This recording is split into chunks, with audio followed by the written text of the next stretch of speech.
Last lecture में हम लोगों ने डिस्कस किया था कि दो स्ट्रेट लाइंस अगर कट करते हैं तो कितने सॉल्यूशंस हो सकते हैं। तो देखे थे हम लोग कि यूनिक सॉल्यूशन हो सकता है, या फिर ज़ीरो सॉल्यूशन हो सकता है, या फिर इनफाइनाइट सॉल्यूशन हो सकता है। यही तीनों हो सकते हैं, इसके अलावा कुछ नहीं हो सकता। 2, 3, 4, 5 ये सब नहीं हो सकता। वो सब मैंने बहुत ही डिस्कस किया था डिटेल में। उसके बाद यूनिक सॉल्यूशन का क्या केस है कि एक लाइन ऐसे रहना चाहिए, दूसरा लाइन ऐसे रहना चाहिए। तो अगर इसका अगर डायरेक्शन a1/a2 दिखाता है, a1/a2 क्या है वो आपको पता होगा कि एक लाइन का x का कोफिशिएंट और फिर दूसरे लाइन का x का कोफिशिएंट। a1/a2 अगर इसका डायरेक्शन दिखा रहा है तो दूसरे का b1/2 दिखा रहा है, तो वो दोनों आपस में इक्वल नहीं होने चाहिए। ठीक, ये यूनिक सॉल्यूशन का केस है। उसके बाद जीरो सॉल्यूशन का क्या केस है कि एक लाइन ऐसे और दूसरा लाइन ऐसे, और दूसरा लाइन अगर b1/b2 है तो दूसरा लाइन भी b1/b2 ही होगा, इक्वल होगा दोनों। और ये जीरो सॉल्यूशन है, मतलब कि पैरेलल है, मतलब कट नहीं कर रहे हैं, तो कांस्टेंट जो होगा वो नॉट इक्वल होगा c1/c2 के, मतलब कांस्टेंट का जो रेशियो होगा वो इन दोनों के इक्वल नहीं होगा। और इनफाइनाइट सॉल्यूशन का क्या केस है कि एक लाइन ऐसे जा रहा है तो दूसरा लाइन भी ऐसे, तो ये पार्ट तो इसमें भी कॉमन रहता है क्योंकि डायरेक्शन सेम है, मतलब a1/a2 इक्वल टू b1/b2। और ये जो कांस्टेंट का पार्ट है वो भी सेम हो जाता है क्योंकि लाइन उसी पे आ गया, तो कांस्टेंट इक्वल c1/c2। ये केस हम लोग देखे थे, बहुत ही अच्छे तरीके से मैंने समझा दिया था, यहाँ पे मैंने रिविजन करा दिया।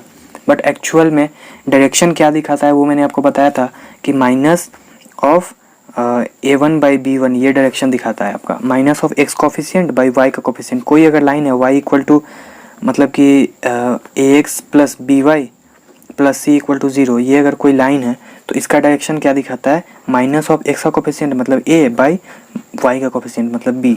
इसको हम लोग रीअरेंज करके लिखे थे, ये तो मैंने फार्मूले की तरह बता दिया है। मतलब देखो इसको क्या लिख सकते हैं, by इक्वल टू माइनस ये x माइनस c, तो y equal to minus a/b times x minus c/b। तो ये चीज़ हमारा डायरेक्शन दिखाता है। बट इसको हम लोग भूल गए थे, क्योंकि भूल क्या गए थे, इसको मैंने बोला था कि याद मत रखो, ये 11th में काम आएगा आपके। आप लोग इसको रीअरेंज करके मैंने इस फॉर्म में चेंज कर दिया था क्योंकि ये अभी आपको इसी काम का है। तो मैंने बताया था कि इसको आप लोग एज अ डायरेक्शन ट्रीट करो, ज़्यादा आसान होगा समझने में। तो एक्चुअल कहानी यहाँ से स्टार्ट हुआ था, ये आपको समझ में आना चाहिए, क्योंकि जब आप बाद में जाके 11th में पढ़ो कि एक्चुअल में डायरेक्शन ये दिखाता है तो आप मुझे मतलब बोलो ना कि भैया आपने गलत पढ़ाया था। मतलब मैंने ये बता दिया कि एक्चुअल कहानी ये है, बट हम लोग को इसको मान के चलना है। तो ये सब मैंने बहुत ही बेहतरीन तरीके से एक्सप्लेन करा था। 2 लेक्चर के, लास्ट के 2 लेक्चर थोड़े लेंदी भी हो गए थे और मैंने बहुत ही अच्छे से एक्सप्लेन करा था। जिन्होंने नहीं देखा है वो जाके देख लें। और अब हम लोग क्वेश्चन की तरफ बढ़ते हैं। हम लोगों के पास अब यही ऑप्शन रह गया है कि हम लोग क्वेश्चन करें, तो हम लोग बढ़ते हैं क्वेश्चन की ओर। तो सबसे पहला क्वेश्चन है कि show the system of equations 2x + 5y = 17, 5x + 3y = 14 has unique solution and find the solutions. मतलब जो यूनिक सॉल्यूशन है उसको फाइंड करना है। तो बताओ यूनिक सॉल्यूशन क्या था। ये एक लाइन है, दूसरा एक लाइन ये है, तो यहाँ लिख देते हैं 2x + 5y, 17 इधर से आया था तो इधर लिख देते हैं। वैसे नहीं लिखोगे तो काम चलता है, बट आपको लिखने का आदत लगना चाहिए क्योंकि स्टैंडर्ड फॉर्म में लिखने का हमेशा आदत रहना चाहिए। तो आप अगर लिख दोगे तो फार बेटर है। तो -17 = 0। यहाँ पे नहीं करने पे भी फ़ायदा क्या हो रहा था बता देते हैं कि 5x + 3y -14 = 0। एक तो यहाँ पे यूनिक सॉल्यूशन बोल रहा है, तो हम लोगों को यहाँ पे सी का कोई काम है नहीं यूनिक सॉल्यूशन में, जैसा कि आपको फॉर्मूला याद होगा। तो और अगर इनफाइनाइट या जीरो सॉल्यूशन होता फिर भी कांस्टेंट का रेशियो ही तो लेना है। तो इधर है तो प्लस में है तो प्लस प्लस प्लस रह जाता है, मतलब ऊपर भी प्लस नीचे भी प्लस, तो डिवाइड में है तो प्लस ही रह गया। और निगेटिव नंबर और नेगेटिव नंबर दोनों का रेशियो तो ऐसे भी प्लस ही आता है, तो यहाँ पे कोई दिक्कत नहीं होती है। छोड़ो, यूनिक सॉल्यूशन में क्या कहता है कि एक लाइन ऐसे एक लाइन ऐसे। तो बताया था कि a1/a2 अगर ये है तो ये नॉट इक्वल होना चाहिए a1/a2 को, क्योंकि ये अगर b1/b2 है तो a1/a2 not equal to b1/b2। तो a1/a2 क्या है 2/5 और b1/b2 क्या है 5/3। तो ये दोनों आपस में इक्वल नहीं, मतलब since 2/5 not equal to 5/2 therefore it has unique solution. अब यूनिक सॉल्यूशन हो गया प्रूफ, तो हमारे पास क्या बचा कि फाइंड द सॉल्यूशन। अब बुक्स में देखोगे कि वहाँ पे क्रॉस मल्टीप्लिकेशन लगा के फाइंड कर देते हैं। यार क्रॉस मल्टीप्लिकेशन लगाना है क्या जरूरी है। अब ये मैं आपको फाइंड नहीं करूँगा यहाँ पे सॉल्यूशन को, क्योंकि मैंने इस पे बेस्ड इतने सारे क्वेश्चंस कराए हैं ना कि आपको तो अब सोते नींद में भी उठा के पूछा जाए कि कैसे फाइंड करना है तो आप कर लोगे फाइंड। तो मैं कतई मैं आपको ये फाइंड नहीं करने वाला हूँ, भले मैं आंसर बता दूंगा बट मैं फाइंड करके नहीं बताने वाला हूँ, क्योंकि मैंने 50 क्वेश्चन डिस्कस कर दिए। तो अब इसका सॉल्यूशन फाइंड करने के लिए या तो आप एलिमिनेशन लगा दो या सब्स्टिट्यूशन लगा दो। तब तक इसमें वो मत लगाना क्रॉस मल्टीप्लिकेशन जब तक लिखा ना जाए, ये बात एक ध्यान रखो। जब तक क्रॉस मल्टीप्लिकेशन लिखा ना जाए तब तक लगाना मत। वैसे आपकी मर्जी है, जैसे मन हो वैसे बना देना, बट मेरा सजेशन वही रहेगा कि इसको एलिमिनेशन या सब्स्टिट्यूशन से सॉल्व कर देना। क्या करोगे, इसको 5 से मल्टीप्लाई करोगे, इसको 2 से मल्टीप्लाई करके घटा दोगे तो x वाला कट जाएगा, y आ जाएगा, ख़त्म। सॉल्व कर लेना खुद। मैं आंसर बता देता हूँ कि इसका आंसर क्या आएगा। यहाँ पे आंसर आएगा आपका x = 1 और y = 3। ये आपका आंसर आएगा, खुद से सॉल्व करना। मैंने 50 क्वेश्चन ऐसे कराए हैं। और यहाँ पे मैंने डायरेक्ट लिख दिया है कि 2/5 नॉट इक्वल टू 5/3। आप लोग इस स्टेप को ऐसे भी लिख सकते थे कि यहाँ पे ऐसे लिखते कि a1 = 2, a2 = 5, b1 = 5 और b2 = 3। तो a1/a2 = 2/5 एंड b1/b2 = 5/3। तो a1/a2 not equal to b1/b2, a2 not equal to b1/b2 which implies unique solution. ऐसे भी करके लिख सकते हो, वो डिपेंड करता है कि स्कूल में कैसे बता रहा जा रहा है लिखने का और कितने मार्क्स का क्वेश्चन है। तो ऐसा लिख देना, कोई दिक्कत नहीं है। बट अगर एग्जाम में, कॉम्पिटिटिव एग्जाम में सॉल्व करना है कि यार कितने सॉल्यूशन है, तो फटाक से चेक कर लेना ऐसे करके, क्या है ऐसे a1 a2 मानने जाओगे, बट दिमाग में होना चाहिए कि क्या कंडीशन है। तो नेक्स्ट क्वेश्चन की ओर बढ़ते हैं। तो नेक्स्ट क्वेश्चन है कि फाइंड द वैल्यूज ऑफ के का ऐसा वैल्यू फाइंड करो for which the system of equations has a unique solution. इस जो इक्वेशन है इसमें के का ऐसा वैल्यू बताओ कि इसको पुट करने पे ये जो इक्वेशन बनेंगे वो यूनिक सॉल्यूशन देगा।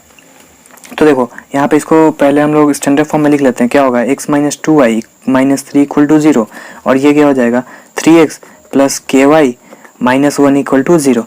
ये इक्वेशन बन गया। तो अब बताओ यहाँ से a1 का वैल्यू क्या है 1, b1 का वैल्यू क्या है -2 है, 2 नहीं है -2 है। देखो उसके बाद c1 का तो काम नहीं होता है यूनिक सॉल्यूशन में, तो लिखने का जरूरी नहीं है, बट लिख दो कोई दिक्कत नहीं है। c1 का वैल्यू क्या है -3, a2 का वैल्यू क्या है 3, b2 का वैल्यू क्या है k और c2 का वैल्यू क्या है -1। ठीक, अब बताओ यूनिक सॉल्यूशन क्या केस होता है। ऐसा होता है यूनिक सॉल्यूशन, अगर ये a1/a2 है तो ये b1/b2 है और दोनों आपस में इक्वल नहीं होंगे।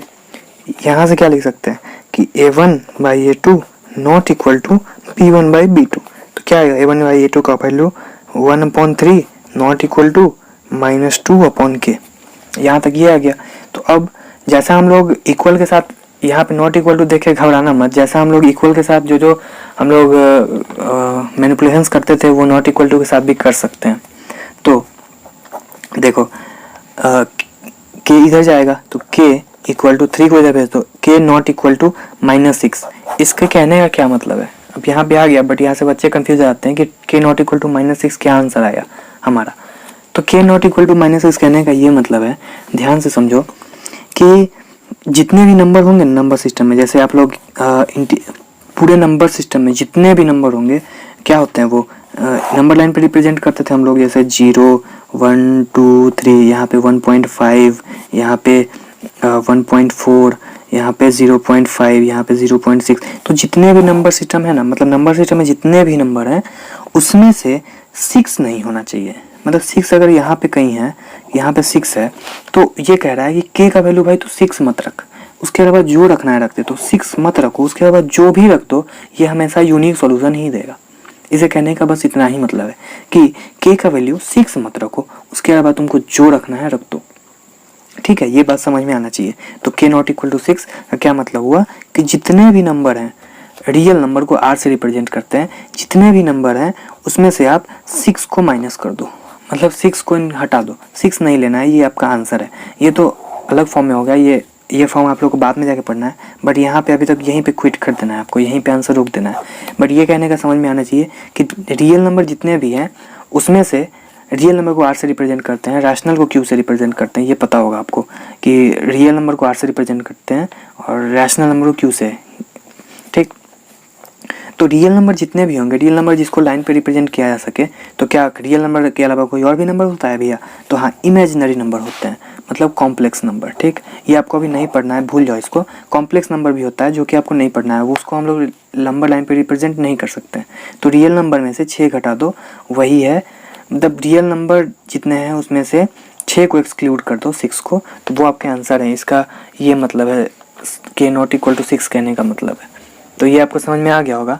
तो हम लोग देखते हैं। तो यहाँ पे हम लोग इसको ज़्यादा चर्चा ना करते हुए, ना कंफ्यूज करते हुए, मैं आपको ये भी अगर समझ में नहीं आया तो ये भी छोड़ दो आप, आपका काम यहीं से चल जाएगा कि k नॉट इक्वल टू 6 का k नॉट इक्वल टू -6 का क्या मतलब है कि मैंने यहाँ पे 6 ले समझा दिया था, बट कंडीशन तो वही है, -6 का यहाँ होगा। तो k नॉट इक्वल टू -6 का क्या मतलब है कि k -6 नहीं होना चाहिए, -6 के अलावा कुछ भी हो जाए। तो अब हम लोग नेक्स्ट क्वेश्चन की ओर बढ़ते हैं। Show that 4x + 6y = 7 and 12x + 18y = 21 has infinitely many solution. तो इन्फाइनाइटली मेनी सोल्यूशन क्या था कि एक ऐसे जाएगा तो दूसरा भी इसी पर से जाएगा। तो इसका अगर a1/a2 होगा और इसका b1/b2 होगा, तो a1/a2 इक्वल टू b1/b2 होगा, क्योंकि सेम डायरेक्शन में जा रहा है, और कांस्टेंट भी इक्वल होंगे क्योंकि सेम लाइन यहीं से जा रहा है, तो कांस्टेंट का भी रेशियो इक्वल होगा। तो यहाँ से प्रूफ कर देते हैं हम लोग। उसमें क्या है, तो 4x + 6y - 7 = 0, और दूसरा इक्वेशन हो जाएगा 12x + 18y - 21 = 0।